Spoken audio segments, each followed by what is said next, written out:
السلام عليكم، واعيه جيتكم موضوع جديد كيفاش نتبع الميزانيه باش نقدر نوازنها. غادي نهضروا في هذا الموضوع 3 اسباب.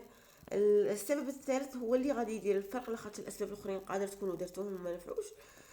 درتي الميزانيه، احنا قسمنا الميزانيه، حكمنا لي زونفلوب درنا فيهم دراهمنا وكاع. ومن بعد قعدنا نجبدوا هذه تاع مصروف هذه، بصح ما درناش الحاجه المهمه موراها. الميزانيه ما توقفش عندك عند انك تقسمي الدراهم، لازم تتابعيها، لازم ملاحظة دورية باش تعرفي الخلل وين راه. اليوم غادي نهضروا على كيفاش نتابعوا ميزانيتنا باش نقدروا نوازنوها وينتا، ماشي كي يكمل الشهر نعاودوا الشهر الجاي نصلحوا، لا، في نفس الشهر غادي نديروا التصليح تاع الميزانيه ونوازنوها. كاين خطا نطيحوا فيه بزاف، نكتبوا الميزانيه نهار الاول بحماس كي نحكموا الدراهم، نحكموا نكتبوا هذه الماكله هذه وبيقين تماما باللي غادي هذيك الحسبه لنا دايرينها غتكفينا.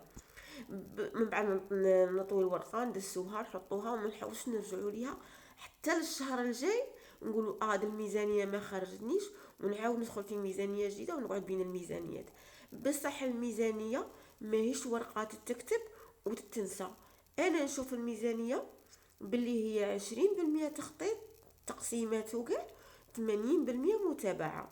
لأنه النهار الأول ما غاديش تقدري تعرفي كاين مفاجآت في آخر الشهر، ولا في نهار 17 ولا في نهار 24. بالك يجينا مصروف زايد، بالك يجينا ضيف هامل على غفلة يدخل علينا، بالك نصرفوا بزاف، بالك تجينا خرجة، ما بالك نلقاو روحنا صارفين أقل.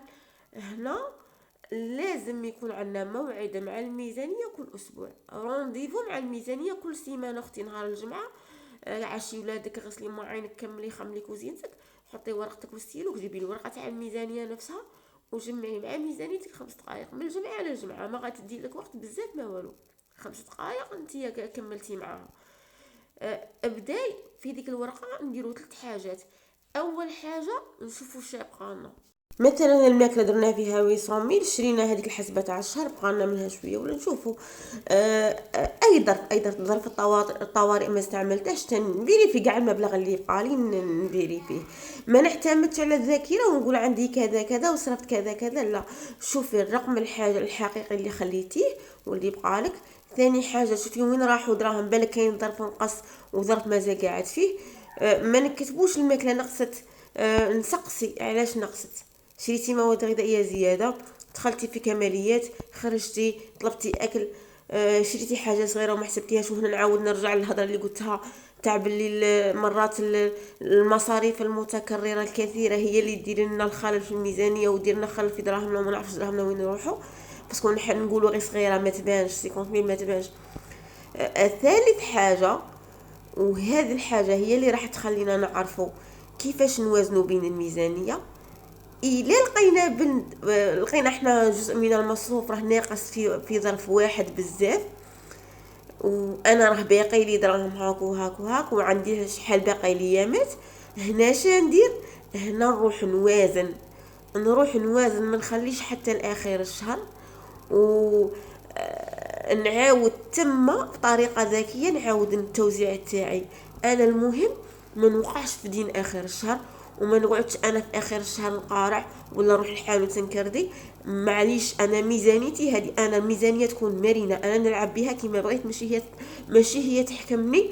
الهاك هاك هاك صاي ايا، لا، تبعي الميزانيه تكون مرنه. الميزانيه ندارت باش تعاوننا ماشي باش تضغطنا. نأجلوا مصروف، نقلوا من حاجة خلال الأسبوع. مهم نحوسوا على الحل المرن اللي يخدمنا في باقي الشهر. ماشي لازم تبقى الميزانية بنفس الشكل كما كتبتها النهار الأول اللي خلصت فيه. المهم نبقى عارفة أنا وين راني نظرتي لآخر الشهر كيفاش. كاين تاني 3 أخطاء نوقعوا فيهم ما يخلوش الميزانيه تاعنا، التتبع تاع الميزانيه تاعنا ينفعنا.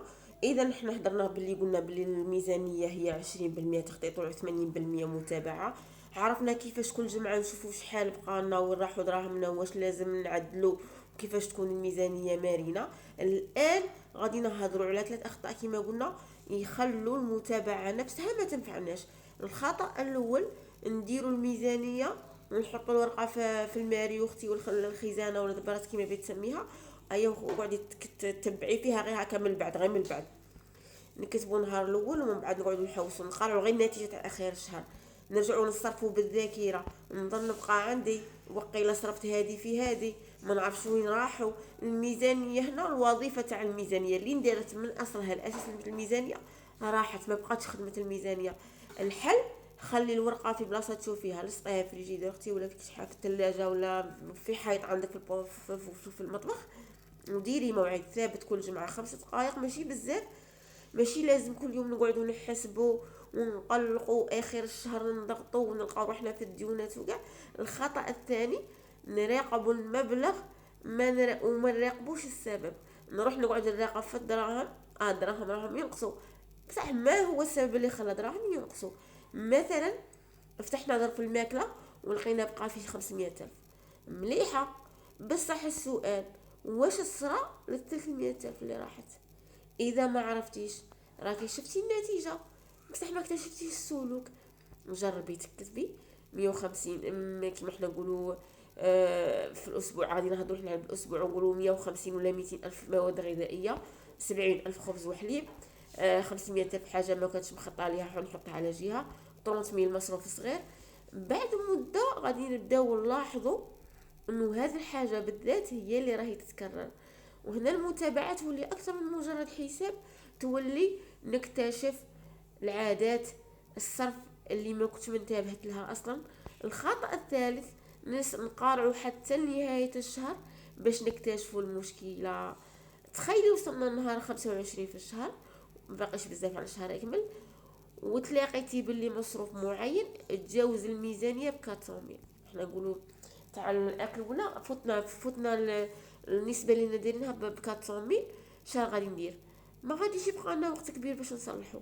على هذا المتابعة الأسبوعية ماشي باش نعرف فقط واش صرا، المتابعة الأسبوعية باش نكتشفوا المشكلة وهي مازالت صغيرة، عاد كي بدات نصلحوها، ماشي حتى لتالي الشهر ونقعدوا نجرو. اذا نهار الجمعة هذه اكتشفتي باللي عندك مصروف راه ناقص بزاف وعندك باقي الشهر باش تصرفي، تقدي تنقصي من المصروف واحد اخر وتاجلي حاجه واحده اخرى وتعاودي توزعي المبلغ اللي عندك ولا تغيري طريقه الصرف. المتابعه هي انذار مبكر ماشي تقرير اخر الشهر. نحنا نهضروا على المتابعه باش نعرفوا نحنا نعاونوا رواحنا ونوزعوا الميزانيه، نعاودوا شغل نديروا كيش نقول لك، نديروا انذار مبكر كما قلت لك.